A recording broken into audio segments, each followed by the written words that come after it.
मैं अयोध्या से आया हूं। संघ भी बजरंग दल के कार्यकर्ताओं को मारा गया, उनकी आत्म शांति के लिए मुझे श्रद्धांजलि देना था। घटनास्थल पर प्रशासन ने हमको रोक लिया, तो हमने कहा चलो यहीं हम श्रद्धांजलि देके वापस चले जाते हैं। तो कहे वापस भी नहीं जाने देंगे, यहाँ भी पुलिस वाले रोक दिए।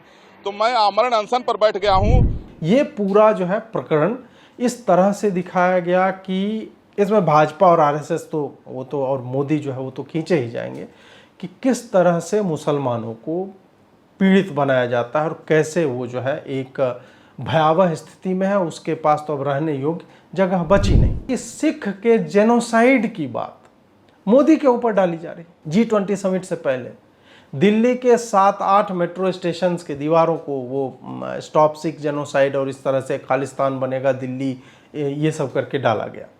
ये सारी चीज़ें जो है आप आइसोलेशन में मत देखते। जॉर्ज बुश आ रहा था तब भी हमने देखा था, ओबामा आया था तब भी चर्च पे टैक्स की खबरें आई थी, ट्रंप के समय में दंगे हुए थे और ये G20 चल रहा है और पूरा एक वो प्रोग्रेशन जो है वहीं पे जाता हुआ मुझे तो दिखता है। भी ये यात्रा 31 जुलाई को लेकर के आए थे। यदि ये लोग आज जो सोमवार है ये यात्रा आज करते तब ये दंगे आज होने निश्चित थे और इसका इम्पैक्ट कुछ और होता। ये 5-7 दिन चलता हो गया। बिट्टू बजरंगी को जिस तरह से हरियाणा पुलिस ने उठाया था वो भी चर्चा का विषय बना था, लेकिन बाद में जो है उसको छोड़ दिया गया क्योंकि कोई एविडेंस मिला नहीं। लेकिन जब तक G20 समिट होता 10 सितंबर तक, तब तक वो पकड़ा भी जाता और फिर पूरा माहौल। रवीश कुमार का गीत तो याद ही होगा, Monu is in your home वाला। अब रवीश को बोले कि मोनू कहाँ है, बिट्टू बजरंगी कहाँ है। सावन का महीना चल रहा है, इसलिए मैं तो नहीं कहूँगा कि हिंदुओं को पूजा पाठ नहीं करना चाहिए, वो अपने घर में या बगल के मंदिर में जा सकते हैं, इसके लिए स्वतंत्रता है। लेकिन नल्हड़ में जो है यात्रा जो होने वाली थी प्रपोज, उसकी परमिशन हम नहीं देंगे। कट्टरपंथियों के समक्ष रेंगती हुई सत्ता इसी तरह की दिखती है। दोस्तों, आगे बढ़ने से पहले आप लोगों से निवेदन है कि आप चैनल को सब्सक्राइब कर लें, नोटिफिकेशन बेल दबा लें ताकि आपको नए नए समाचारों पर मेरी प्रतिक्रिया या विश्लेषण जो है लगातार शीघ्रातिशीघ्र मिलती रहे। यदि आप हमारा सहयोग करना चाहते हैं तो इन नंबरों के माध्यम से करें। और बहुत सारे लोग, आधे लोग जो है अनसब्सक्राइब्ड हैं, तो मैं चाहूँगा कि आप लोग सब्सक्राइब अवश्य करें। इससे हम लोगों को बहुत अधिक सहायता हो जाती है, चाहे एड्स के माध्यम से हो या अन्य माध्यमों से हो। तो ये एक मेरा जो है आपसे एक्स्ट्रा निवेदन है। आइए आरंभ करते हैं। नमस्कार दोस्तों, आज हम चर्चा करने जा रहे हैं G20 समिट की आड़ में जो कुछ षड्यंत्र रचे जा रहे हैं कट्टरपंथियों के द्वारा और किस तरह से पिछले कुछ समय से लगभग 2-3 महीने आप मान करके चलें कि लगातार छोटे छोटे स्केल पे हिंदुओं को उकसाने की साजिशें हो रही हैं। दंगे भी हुए हैं, नूह मेवात गुरुग्राम जो है इसका बहुत बड़ा उदाहरण है। उसके बाद एक एक इधर उधर से कुछ छोटे छोटे ऐसे प्रकरण उठाए जा रहे हैं जिसमें कोई भी उस तरह का आप मजहबी दृष्टिकोण है नहीं, लेकिन उसमें डाला जा रहा है और बताया जा रहा है कि किस तरह से अल्पसंख्यक जो है बहुत डरे सहमे हैं। और ये एक आप कह सकते हैं कि बेस तैयार किया जा रहा है लगभग उसी तरह से जैसे कि ट्रंप के आगमन के समय 2020 में हिंदू विरोधी दंगों की परिपाटी जो है वो तैयार की गई थी और उसके बाद 53 शव जो है वो गिरे थे उन दंगों में। तो हम इसे 3-4 खंडों में इस पर चर्चा करेंगे। आज ही एक और समाचार आया है, वस्तुतः कल आया था, आज वो अप्लाई हुआ है। मेवात और नूह वाला जो क्षेत्र है उसमें धारा 144 लागू कर दी गई है।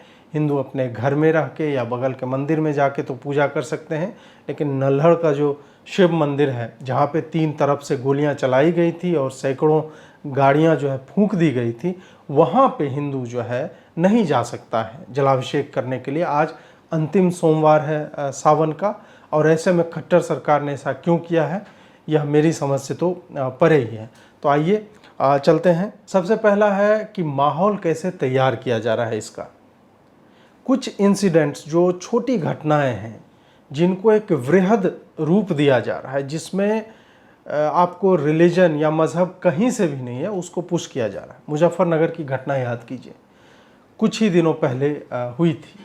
एक विकलांग है, महिला शिक्षिका है, नेहा पब्लिक स्कूल करके स्कूल था, वहाँ पे एक लड़का है जो मुस्लिम है।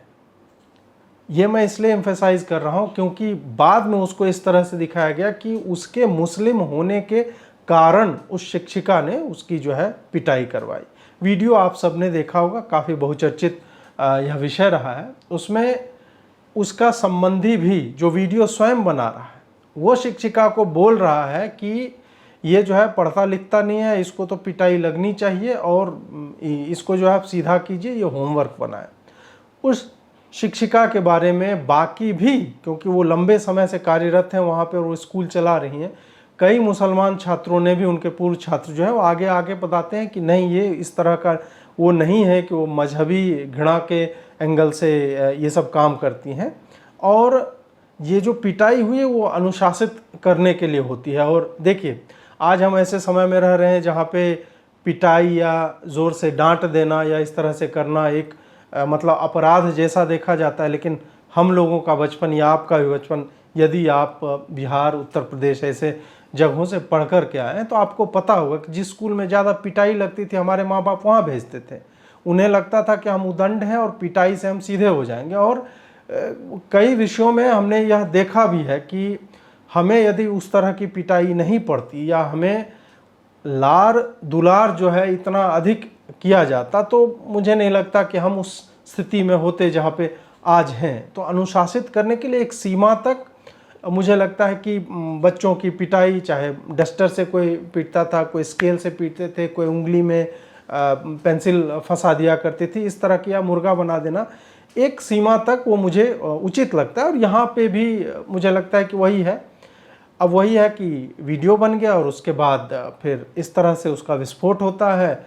जुबैर, साइमा, आरफा, अजीत अंजुम, रवीश कुमार और पूरा गैंग जो है ये सब आके कि बताइए, सगारिका, राजदीप, सब आके बताइए ये घृणा किस तरह से फैल चुकी है कि एक शिक्षिका जो है एक छोटे बच्चे के भीतर ये हिंदू मुसलमान ये सब डाल रही है।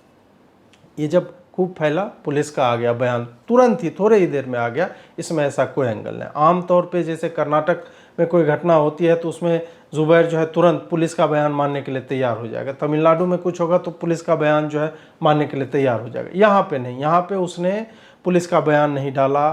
फर्जी का बताया कि उसने उसके पिता से बात की और पिता ने बोला कि नहीं भाई, मेरा तो मन टूट गया है, मैं केस तो नहीं करूँगा, लेकिन ये हिंदू मुसलमान होता है, मैं अपने बच्चे को वहाँ पे नहीं भेजूँगा। बाद में फिर उनके परिजनों का ही बयान आता है कि नहीं, ऐसा कुछ नहीं है, वो अनुशासित करने के लिए हमने ही कहा था, इस कारण से ऐसा हुआ। तो ये पूरा जो है प्रकरण इस तरह से दिखाया गया कि इसमें भाजपा और आरएसएस तो वो तो और मोदी जो है वो तो खींचे ही जाएंगे कि किस तरह से मुसलमानों को पीड़ित बनाया जाता है और कैसे वो जो है एक भयावह स्थिति में है, उसके पास तो अब रहने योग्य जगह बची नहीं।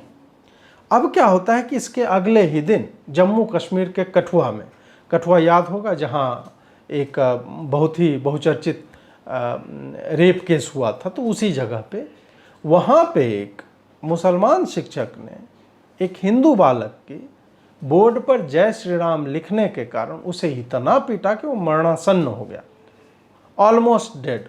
वो अभी भी अस्पताल में मुझे लगता है कि है और उसकी चिकित्सा की जा रही है।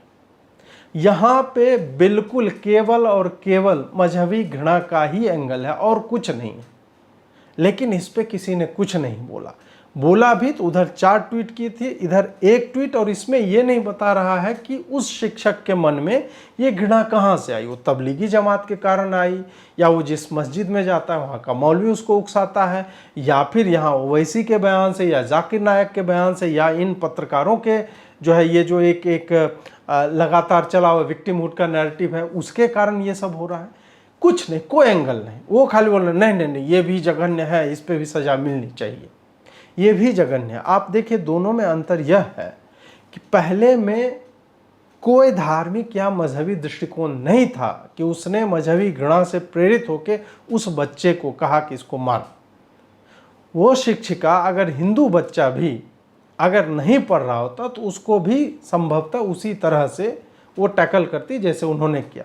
उन्होंने उचित किया, अनुचित किया। एक बच्चे को दूसरे बच्चों से थप्पड़ मरवाना, ये अलग चर्चा का विषय है। इस पे हम डिबेट कर सकते हैं कि बच्चों के मन में छाप पड़ जाएगी, और मैं समझ सकता हूँ वो दृष्टिकोण में, लेकिन यहाँ पे मजहबी एंगल नहीं है इसमें। न तो मोदी कहीं पे है, न भाजपा है, न आरएसएस है जो खींच के लाया गया। लेकिन जम्मू कश्मीर का कठुआ वाला जो है उतना जो है चर्चा में नहीं आता है। इसके साथ ही हमने देखा कि तमिलनाडु से एक समाचार आया कि एक शिक्षिका जो है बच्चों के जो है कलावा काट रही है। हमने पहले भी, इससे पहले भी झारखंड के बारे में सुना है, वहाँ पे मेहंदी लगा के कोई गई तो उसको पीटा गया है, तिलक लगा के गया तो तिलक उसका मिटा दिया गया। इस तरह की घटनाएं हमने हिंदुओं के ऊपर कई जगहों पे होते हुए देखी है, लेकिन उस पर उस तरह का आउटरीच नहीं होता है। आपको तमिलनाडु की लावण्या याद होगी, जो पिछले वर्ष जब ये कर्नाटक में वो चल रहा था हिजाब वाला कांड, तो उस वक्त वो चर्चा में आई थी कि उसको क्रिश्चियन मिशनरी स्कूल में थी और उस पर दबाव बनाया गया कि तुम अगर कन्वर्ट करोगी तब तुमको उच्च शिक्षा के लिए स्कॉलरशिप दी जाएगी। उसको हॉस्टल से घर नहीं जाने दिया गया था ओणम की छुट्टी में। ये सब भी हुआ था। इन सब पे भी कोई उस तरह का आउटरीच नहीं हुआ, जबकि प्योरली यहाँ पे मजहबी या रिलीजियस जो हेट्रेड है उसी से ये सब संचालित था। ये जो सारे कांड हुए, मुजफ्फरनगर हो गया, ये कठुआ वाला बताया, या तमिलनाडु वाला बताया, या फिर आप झारखंड में जो चल रहा है वो सब हमने देखा। उसको आप पैरेलली देखिए कि किस तरह से छोटी छोटी बातों में मुसलमान पीड़ित है, इसका एंगल डाला जा रहा है। और ये एक छोटे से अफवाह को आप कह सकते हैं कि इसको बड़ा बनाने की चेष्टा की जा रही है। नूह में जो हुआ, तैयारी किस स्तर की थी वो आप समझ सकते हैं कि उन्होंने साइबर क्राइम पुलिस स्टेशन पे धावा बोला, जहां से सैकड़ों करोड़ के फ्रॉड जो हो रहे थे नूह से, उस पे उन्होंने दबिश की थी, कुछ लोगों को पकड़ा, उस पे जाके किया, उसको आग लगा दिया। सैकड़ों हिंदुओं की गाड़ियों को फूका, 3 तरफ से घेर करके स्वचालित हथियारों से गोली मारी गई, पत्थरबाजी की, दंगे हुए, और 7 शव जो है इसमें भी गिरे, जिसमें 5 हिंदू थे और 2 पुलिस वाले थे इसमें। ये सब हमने देखा है। हल्द्वानी का आप देख लीजिए, वहाँ पे जो सेटलमेंट का इशू है। उसके बाद अभी मथुरा में जो चल रहा था कि रेलवे का भूमि का अतिक्रमण किया हुआ था, रेलवे को वंदे भारत के लिए पटरियाँ बिछानी थी, उसका विस्तारीकरण करना था, वहाँ पर भी ये लोग आ गए और सुप्रीम कोर्ट तक गए। हालांकि वहाँ पे जो उन्हें नकार दिया गया उनकी बात को। तो ये आप छोटी छोटी घटनाएं जो है, आप इसे इस तरह से देखिए कि इन सब को एक बहुत बड़े नैरेटिव में, ये जो स्पोक्स होते हैं ना व्हील के, उस तरह से तैयार किया जा रहा है कि नैरेटिव इनका चल पड़े। और परिपाटी यही है कि कोई भी बड़ा सा इवेंट जो होने वाला है उसमें इसको कैसे भुनाया जा सके कि हम पीड़ित हैं, हमें मार डाला जा रहा। आप सोचिए कि सिख के जेनोसाइड की बात मोदी के ऊपर डाली जा रही। G20 समिट से पहले दिल्ली के 7-8 मेट्रो स्टेशंस के दीवारों को वो स्टॉप सिख जेनोसाइड और इस तरह से खालिस्तान बनेगा दिल्ली, ये सब करके डाला गया। ये सारी चीज़ें जो है आप आइसोलेशन में मत देखिए, एक साथ सब आती हैं। इसके बाद जो है टिकैत जो है वो ट्रैक्टर रैली की धमकी देने लगा कि अगर मुजफ्फर नगर वाली टीचर को जो बर्खास्त नहीं किया गया तो हम ये कर देंगे। उसके बाद नूह वाले पे भी बोला कि अगर हिंदू संगठन यात्रा लेके निकले तो हम 1 लाख ट्रैक्टर लेके निकल जाएंगे। ये सब आपके मोहब्बत की दुकानें जो हैं। और इसी में जम्मू कश्मीर कठुआ में जो हुआ है, इंसिडेंटली देखिए कि पिछले कुछ दिनों से जम्मू कश्मीर में ही राहुल गांधी और सोनिया गांधी हैं, जो 1989 के जो नरसंहार, कई नरसंहारों की श्रृंखला में जो फाइनल वाला था अभी तक, जिसमें हिंदुओं का पॉपुलेशन अब 2% से कम रह गया है, तो उसके बाद से पहली बार नरेंद्र मोदी के एफर्ट्स के कारण वहाँ जो नॉर्मलाइजेशन हुआ है, तो ये लोग कश्मीर की वादियों में जो है मोहब्बत की दुकान खोलने या फिर छुट्टी जो है मनाने के लिए गए। ये लोग वो कठुआ के पीड़ित से मिलने नहीं गए, बगल ही में होंगे। पॉलिटिकली तुम फोटो आपके लिए ही चले जाते, लेकिन नहीं गए। तो ये बताता है कि इन लोगों का वास्तव में कितना कंसर्न है इन सब चीज़ों को लेकर के। अब हम अगले बिंदु पे चलते हैं। जहांगीरपुरी जो है उसको थोड़ा फोकस में आप लीजिए। जहांगीरपुरी से रिलेटेड मैं कई समाचार जो है आपको दिखा सकता हूं, आप या गूगल पे स्वयं भी जा कर के इन सबको कंफर्म भी कर लीजिएगा। पिछले 1 वर्ष में जहांगीरपुरी लगातार बहुत ही गलत कारणों से चर्चा में रहा है। अतिक्रमण वाली खबर जो आप लोगों ने सुनी होगी, उस पर बुलडोजर चल रहा था, फिर सुप्रीम कोर्ट से तुरंत आदेश आया, फ़ोन करके बोला गया कि रोको। वहाँ पे पत्थरबाजी के इंसिडेंट्स बहुतायत हुए हैं। किसी को चाकू मार दिया हिंदू को, ये भी बहुत हुआ है। लव जिहाद जैसे मामले उस इलाके में ठीक ठाक हुए हैं। बाकी भी आप मतलब ये जो मजहबी घृणा वाले जो होते हैं, उसमें जहांगीरपुरी अभी दिल्ली में मुझे लगता है कि नंबर 1 पे है इन सब कारणों से चर्चा में। नॉर्थ ईस्ट दिल्ली का आपको पता ही है 2020 में क्या चल रहा था। तो सीलमपुर हो गया उसी क्षेत्र का, फिर आपको जहांगीरपुरी हो गया, और ये सब है। इन क्षेत्रों से लगातार, अभी कल भी एक की हत्या जो है चाकू मार के की गई, और लगातार खूब चाकूबाजी वहाँ पे हुई है। पुलिस ठीक है अभी वहाँ पे पहुँचा हुआ है। ये सब क्यों हो रहा है? एक क्षेत्र में जब से G20 वाला अनाउंस हुआ है, जब से उस पर कार्य होना आरंभ हुआ है, तब से आप देखेंगे इन सब में मतलब ये बहुत अधिक चर्चा में आ गए। इसका क्या कारण हो सकता है? इसमें एक और चीज़ है, गाय काटने के भी समाचार आपको सुदर्शन के सागर हैं, उनके आप ट्विटर हैंडल पे चले जाइए और वीडियो एविडेंस के साथ, आज यहाँ पे गाय काट के फेंक दिया, आज वहाँ पे फेंक दिया, मंदिर के सामने फेंक दिया, ये सारा आपको एविडेंस लगातार जो है मिलता रहेगा। इन सब पे प्रश्न यही उठता है कि ये सब क्यों हो रहा है, और इसकी टाइमिंग इस तरह की क्यों है? इसके पीछे कारण क्या हो सकता है? कारण एक ही है, ये चाहते हैं कि क्षेत्र के हिंदू, उनको उकसाया जाए और वो कुछ करें रिटेलिएशन में, और अभी तक हिंदू ने कुछ नहीं किया है। चाहे गाय काटने की बातें हों, उनके लोगों को मारने की बातें हों, कुछ नहीं हो रहा है। जो विधिवत मार्ग है कानून व्यवस्था का, उसी के माध्यम से वो जा रहे हैं, पुलिस को अप्रोच करते हैं, उसके बाद जो भी कार्रवाई करनी होती है वो हो रही है। अब क्या है यहाँ पे कि यदि हिंदुओं ने कुछ नहीं किया, मैं जो बता रहा हूँ उस पर आप थोड़ा ध्यान दीजिएगा, कि चाहे गाय काटने की बात पे हो या अन्य अपराधों के कारण जो हिंदुओं के ऊपर हो रहे हैं, मजहबी कारणों के कारण हो रहे हैं, अगर वो प्रतिफलित नहीं होते, वो जिस तरह से वो देखना चाहते हैं, जहाँ पहुँचाना चाहते हैं, वो अगर नहीं होता दिखता है, तब आपको आने वाले समय में बिल्कुल उसी परिपाटी पे जो कई बार ये जो है यूज में लाया जा चुका है, कोई अपने मस्जिद के आगे सूअर का कटा हुआ सर फेंक देगा या उसका मांस फेंक देगा, या फिर कहीं आप सुने किसी हिंदू ने कुरान जला दी और बाद में पता चलेगा कि वो कोई इस्माइल था। आप बांग्लादेश चले जाइए, जो 2-3 वर्ष पहले दुर्गा पूजा के समय में हनुमान जी के पैरों में कुरान रख दिया गया था, पता चला वो मुस्लिम था, और उसके कारण कई जगह पे दंगे हुए, कई गांव में आगजनी की मुसलमानों ने। तो वही यहाँ पे भी किया जा सकता है, और ऐसा नहीं है कि ये पहले हुआ नहीं है। हौज काजी याद कीजिए चांदनी चौक का, वहाँ पे एक व्हाट्सएप पे अफवाह फैलाई गई कि हिंदुओं ने फलाने जगह पे लिंच कर दिया, एक मुसलमान को मार दिया।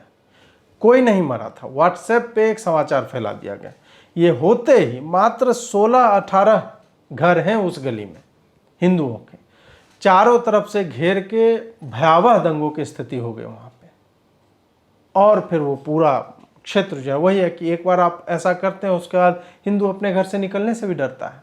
वहाँ पे जो शिव दुर्गा जी का मंदिर था संभवतः वो, या अन्य मंदिर थे, उसकी मूर्तियाँ जो है खंडित की गई, ये सब किया गया। अब ये सब की टाइमिंग में बार बार उस पर अधिक बल इसलिए दे रहा हूँ कि G20 आ रहा है और ये होना तय है। आप मान कर चलिए, पुलिस प्रशासन जितना ये ट्राई कर ले, ये उसी तरफ इंगित करता है, वहीं जाना ये चाह रहे हैं। और नूह में विशेष करके कल परसों भी पुलिस की टीम रेड मारने गई थी, उसको घेर करके पत्थरबाजी हुई है, गोलियां चली हैं। पुलिस को भी रिटेलिएशन में 13 राउंड हवाई फायर करना पड़ा, और फिर वो अपनी जान बचा के किसी तरह आए हैं वहाँ से वापस। तो ये बता रहा है कि नूह अभी जिंदा है। अभी वहाँ जो है 1 महीने से आप सोचिए कि पुलिस के लोग वहाँ नहीं जा पा रहे हैं रेड मारने के लिए। वहां महिलाओं ने पुलिस के ऊपर फायरिंग किया, पत्थरबाजी की है। ये कौन लोग हैं और ये क्या चाहते हैं? एक महीने में कहीं पे भी मतलब अगर पुलिस और प्रशासन लग जाती है तो दंगे वंगे में स्थिति आप कह सकते हैं कि नॉर्मल। क्यों नहीं नॉर्मल हो रहा है? क्योंकि G20 सम्मेलन हो रहा है और उसको इन्हें जो है वो टारगेट करना है। अब मैं ये क्यों कह रहा हूं कि नूह मेवात जो है फ्लैश पॉइंट बन सकता है इस G20 के लिए? देखिए, या तो जहांगीरपुरी में होगा, या कई बार क्या होता है कि एक जगह होता रहता है और आपको पता भी नहीं चलता है। पुलिस को भटकाने के लिए एक डाइवर्जन की भी तरह जहांगीरपुरी को प्रयोग में लाया जा रहा हो कहीं और जाएगा। होना तो देखिए ये तय है, क्योंकि ये पैटर्न आज से नहीं है। ये जब मुझे लगता है जॉर्ज बुश आ रहा था तब भी हमने देखा था, ओबामा आया था तब भी चर्च पे टैक्स की खबरें आई थी, ट्रंप के समय में दंगे हुए थे, और ये G20 चल रहा है और पूरा एक वो प्रोग्रेशन जो है वहीं पे जाता हुआ मुझे तो दिखता है। यदि ये यात्रा बजरंग दल या जो भी विश्व हिंदू परिषद है या अन्य अनुषांगिक संगठन है, जो भी ये यात्रा 31 जुलाई को लेकर के आए थे, यदि ये लोग आज जो सोमवार है ये यात्रा आज करते, तब ये दंगे आज होने निश्चित थे और इसका इम्पैक्ट कुछ और होता। ये 5-7 दिन चलता, उसके बाद वही मस्जिद के गेट में खाली आग लगाई गई थी गुरुग्राम के, वो चलता। आपको मोनू मानेसर और बिट्टू बजरंगी दोनों को क्लीन चिट दे दी गई है कि वो वहाँ पे नहीं थे, ना ही उनका कोई प्रत्यक्ष या परोक्ष रूप से हाथ से कुछ नहीं है, सब हो गया। बिट्टू बजरंगी को जिस तरह से हरियाणा पुलिस ने उठाया था वो भी चर्चा का विषय बना था, लेकिन बाद में जो है उसको छोड़ दिया गया क्योंकि कोई एविडेंस मिला नहीं। लेकिन जब तक G20 समिट होता 10 सितंबर तक, तब तक वो पकड़ा भी जाता और फिर पूरा माहौल, रवीश कुमार का गीत तो याद ही होगा, Monu is in your home वाला, याद है ना? अब रवीश को बोले कि मोनू कहाँ है, बिट्टू बजरंगी कहाँ है, जिस पे जो गीत मर्सिडीज और ऑडी वाला जो गीत बना रहे थे, आज वो कहीं नहीं है। तो उन सब को वो पूरी टाइमलाइन 31 से 7 अगस्त पूरा आप लेकर के आ जाइए 1 सितंबर से 7 सितंबर तक 3-4 दिन दंगे होते, और पुलिस अभी तो कंटेन कर लिया दंगों को, उस वक्त पूरा का पूरा ये इतने 20 राष्ट्रों के डेलीगेट्स यहाँ पे आएंगे, और उसके लिए जिस तरह की फोर्स की आवश्यकता होती है, पूरी दिल्ली पुलिस जो है उधर होती बिजी, और फिर जो दंगे का आपको स्वरूप देखने को मिलता वो कुछ और होता है। 5 लोग नहीं मरते। फिर याद है ना कि किस तरह के ऑडियो आए थे। इंडिया टुडे का एक स्टिंग था, उन्होंने सुनाया ना आपको, कि बोल रहा है कि यार तुम लोग बैठे हुए क्या कर रहे हो, 20-25 तो कम से कम मारने चाहिए तुम्हें, ये योजना थी। अस्सलाम वालेकुम रहमतुल्लाह। अरे भाई तुम नो बताओ, ये मेवात कहा इत एक बुजदिलन किए के कम से 100-200 आगे होंगे, कहा 10-20 भी ना टपके इनमें से कम से कम। जैसे गाड़ी जलाई, गाड़ी इनके साथ में कहा 10-20 ने टपका था। कहीं चोड़ी पहन रखी है मेवात ने। जितने भी हैं तमाम की तमाम जो है सिंगार के मंदिर पे इकट्ठे हो जाओ फटाफट। खुद खुदा के बंदे नो सोचो, जो मेवात को गढ़ मानो जावे वहाँ में से ये लोग बच के चले जाऊँ। कम से भी कम 1-20 तो इनमें से एक बार दफन ना हो जाऊँ जब तक कि कमेटी निचावली ना बैठे। ठीक है, अरेस्ट हुए हैं, 100 से अधिक FIR फाइल हुए हैं, कुछ अकाउंट सस्पेंड हुए, सब कुछ हुआ है, लेकिन जड़ में क्या था ये सोचिए कि ये 1 से 7 सितंबर तक होता तो क्या होता। लेकिन फिर भी अभी भी कट्टरपंथियों ने आशा नहीं छोड़ी है। नूह में जो 2 दिन पहले पुलिस टीम पे हुआ है वो आगे भी हो सकता है। आज 144 लगाई गई है, अभी 12:14 हो रहे हैं जब मैं ये रिकॉर्ड कर रहा हूँ। इसके बाद आप शाम तक देखिएगा, संभवतः कोई ना कोई अप्रिय घटना जो है वो घट सकती है, कुछ ना कुछ होगा। आज नहीं होगा तो कल होगा, लेकिन ये तय है कि ये इस तरह से शांत नहीं बैठेंगे। कुछ अगर मान लीजिए कि हमारे सुरक्षा बलों ने इसको कंटेन करने में सफलता पा भी ली, तब भी होर्डिंग्स के माध्यम से, आपको ट्विटर पे नैरेटिव के माध्यम से पोस्टरबाजी, इंस्टाग्राम फलाना ढिमका पे कुछ न रैंडम जगह से कहीं ना कहीं मुजफ्फरनगर टाइप का कुछ ना कुछ उठा करके कि मुसलमानों का कैसे मतलब एकदम यहाँ पे तो जीना मुहाल हो रखा है, उस तरह की बात आपको चर्चा में अवश्य ही दिखेगी। अब क्या है कि खट्टर का कल एक बयान आया, मनोहर लाल खट्टर जी का। उन्होंने बयान में क्या बोला है वो मतलब मुझे लगता है कि वो इतना दुखद है और इतना दुर्भाग्यपूर्ण है एक हिंदू के तौर पे। मैंने सजेस्ट किया था कि जब इस तरह की यात्राएं होती हैं और उस पर इस तरह के हमले होते हैं, दंगे होते हैं, तो प्रशासन का क्या कार्य होता है? प्रशासन का कार्य होता है कि आप जो पीड़ित पक्ष है उसके आत्मबल को, उसके विश्वास को, विश्वास किस चीज़ में? सरकार में, पुलिस में, उसमें आप उसको बूस्ट करने के लिए आपको स्वयं आगे आना चाहिए। उज्जैन में महाकाल की शोभा यात्रा पे थूक फेंक दिया था 2 मुसलमानों ने। उसके बाद हमने देखा कि अगले सोमवार को जो शोभा यात्रा निकली उसमें शिवराज सिंह चौहान जो है स्वयं अपनी पत्नी के साथ आगे आए और उसमें शरीक हुए। क्यों? क्योंकि इससे हिंदू समाज को एक अच्छा, आप कह सकते हैं कि एक संदेश जाता है कि सरकार आपके धार्मिक अधिकारों के लिए भी चिंतित है। खट्टर साहब ने यहाँ पे क्या किया? उन्होंने आरंभ में बुलडोजर चलवाए, एफआईआर लगातार हुई और ये सब तब हुआ जब हिंदू पक्ष की तरफ से लगातार दबाव बनाया गया। सोशल मीडिया पे जब हम लोगों ने बयान डाले, पाकिस्तानी जो है आदमी यूट्यूब चला के उकसा रहा है, सब कुछ डाले, उसके बाद पुलिस और सरकार जो है एक्शन में आती है। ये तब तक नहीं हुआ जब तक हमने दबाव नहीं बनाया। अब क्या है? अब उन्होंने बयान दिया है कि बहुत स्थिति जो है तनावपूर्ण है और 144 लगाया जा रहा है और सावन का महीना चल रहा है, इसलिए मैं तो नहीं कहूँगा कि हिंदुओं को पूजा पाठ नहीं करना चाहिए, वो अपने घर में या बगल के मंदिर में जा सकते हैं, इसके लिए स्वतंत्रता है। लेकिन नल्हड़ में जो है यात्रा जो होने वाली थी प्रपोज्ड, उसकी परमिशन हम नहीं देंगे। ये क्या है? कल मैंने एक ट्वीट लिखा था इसी पे कि कट्टरपंथियों के समक्ष रेंगती हुई सत्ता इसी तरह की दिखती है जैसे खट्टर की दिख रहे हैं, मनोहर लाल खट्टर की। आपने जो कट्टरपंथी थे उनका जो उद्देश्य था उसको आपने पूरा कर दिया। वो चाहते थे कि हिंदू यात्रा न करे, हिंदू को आपने यात्रा नहीं करने दिया। आपने हिंदुओं के अधिकारों की रक्षा कैसे की? पुलिस का क्या काम है? पुलिस का काम है प्रोटेक्शन। पुलिस का काम ये नहीं है कि यार तुम अपने घर में बैठो, अगर बाहर निकलोगे तुम्हें कोई भी मार सकता है, धक्का लग जाएगा, घर ही में बैठो। फिर टैक्स पेयर पैसा क्यों देता है? उसी से सैलरी जाती है सरकारी अधिकारियों की। तो फिर हमें आप हमारा जो अपने धर्म को प्रैक्टिस करने का अधिकार, जो मौलिक अधिकार है, फंडामेंटल राइट्स, वो आप कैसे सस्पेंड कर सकते हैं?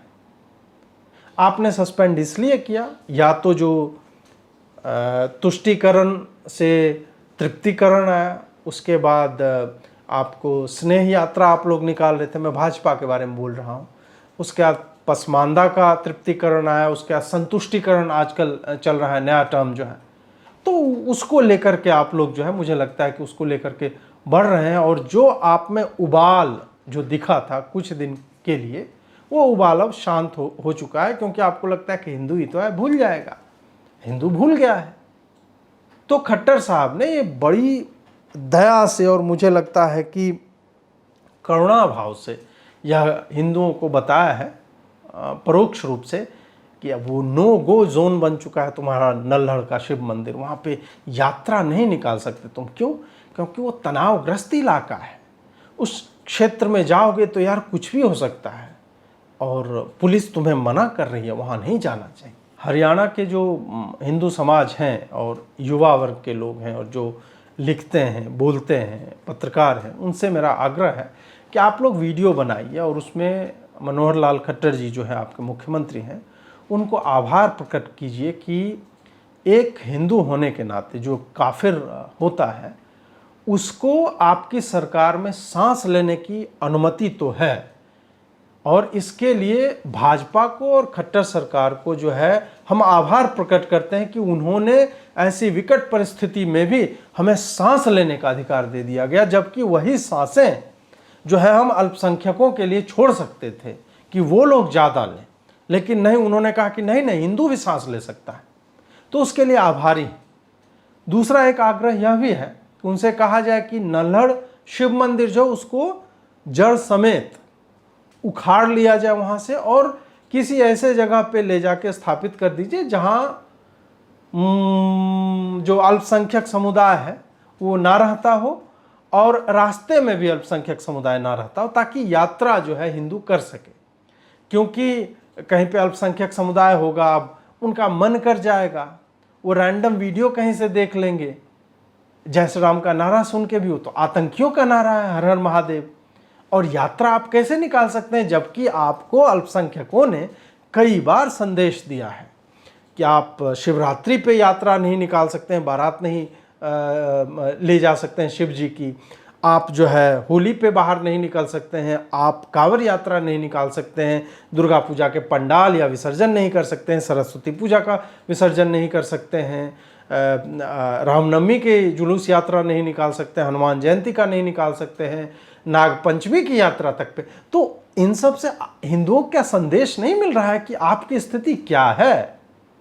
आप डिजिटल दर्शन कीजिए ना भाई। कितने मंदिरों ने आपका दिया कि आप कंप्यूटर पे बैठे बैठे आरती देख सकते हैं, वो सब देखिए, ट्विटर पे आप देखिए आरती हो रही है, गंगा आरती, ये सब देख के प्रसन्न चित्त रहिए। क्यों सरकारों को हिंदू हेडेक दे रहे हैं कि आपको यात्रा करनी है? फिजिकल यात्रा आप कहाँ होता है, वर्चुअल यात्रा कीजिए। आप वो VR हेडसेट होता है वो सब खरीदिए, और इस पर मुझे लगता है कि खट्टर सरकार जो है वो तो कोई अनुदान भी दे सकती है कि सबको 5-5 हज़ार रुपया दे दो और वो VR हेडसेट खरीदे, आंख में ही लगा के यात्रा उत्तरा देख लें। क्या यहाँ पे जाओगे फिर जो है कोई पत्थरबाजी करेगा, तुम्हारी कार में आग लगा देगा, तुम्हें चारों तरफ से घेर के गोलियां मारेगा, क्या करना वहाँ पे जाके? तो इस कारण से मुझे लगता है कि आभारी हैं हम, और खट्टर साहब जो है मेरी बात पे थोड़ा सा अनुदान दे VR हेडसेट के लिए हिंदुओं के लिए। खट्टर सरकार इस तरह के मतलब वो कुछ कर सकते हैं, और इससे हिंदुओं में मुझे लगता है कि प्रसन्नता की लहर भी जो है वो दौड़ जाएगी, क्योंकि अभी हर तरफ जो है इस तरह के अनुदान दिए जा रहे हैं, बेरोजगारों को जो है 2500 3000 इस तरह के हो रहे हैं। तो मुझे लगता है कि उन्हें भी इसमें करना चाहिए, और 1 वर्ष बाद जो है वो चुनाव भी वहाँ पे होने वाले हैं। तो इस हिसाब से भी कि हिंदुओं का वोट भी तो चाहिए, तो वोट चाहिए तो कम से कम VR हेडसेट दो, वर्चुअल यात्राएं हम लोग करेंगे, घर ही में बैठेंगे, आपने जैसा कहा है, तो ये सब जो है चलेगा। खैर, मूल बात यह थी कि आप लोगों को भी, जो भी इन क्षेत्रों में रहते हैं, उन लोगों को भी इसके लिए तैयार रहना चाहिए कि आने वाले 10 दिन जो है वो किस तरह से बीतने वाले हैं। मैं ये मतलब जो पूरा पैटर्न रहा है उसके कारण इस तरह की बातें कर रहा हूँ, ऐसा नहीं है कि मैं चाहता हूँ कि ऐसा हो जाए। ग्राफिटी जो है वो लिखी जा रही है, वो SFJ जैसी संस्थाएं जो है यहाँ पे आके ये सब कर रही है, और फिर इस तरह के छिटपुट इधर उधर से आकर के उसको, जैसे एक इंसिडेंट को जो अपवाद है उसको उदाहरण बनाने की चेष्टा हो रही है। तो ये आप मुझे होता हुआ दिख रहा है, ना हो तो ईश्वर का मैं धन्यवाद करूंगा, और आप लोगों से भी क्षमा मांग लूँगा कि हाँ, मेरा आकलन जो है वो अनुचित था, बिल्कुल ही त्रुटिपूर्ण था। खैर, जो भी है, आपके कमेंट्स की प्रतीक्षा में हूँ। जैसा भी आपको वीडियो लगा मुझे नीचे अवश्य लिख करके बताएं, शेयर करें, लाइक करें, सब्सक्राइब कर लें चैनल को, और नोटिफिकेशन बेल दबा दें। हमारा सहयोग यदि करना चाहते तो इन नंबरों के माध्यम से आप कर सकते हैं। जुड़ने के लिए बहुत बहुत आभार। नमस्कार।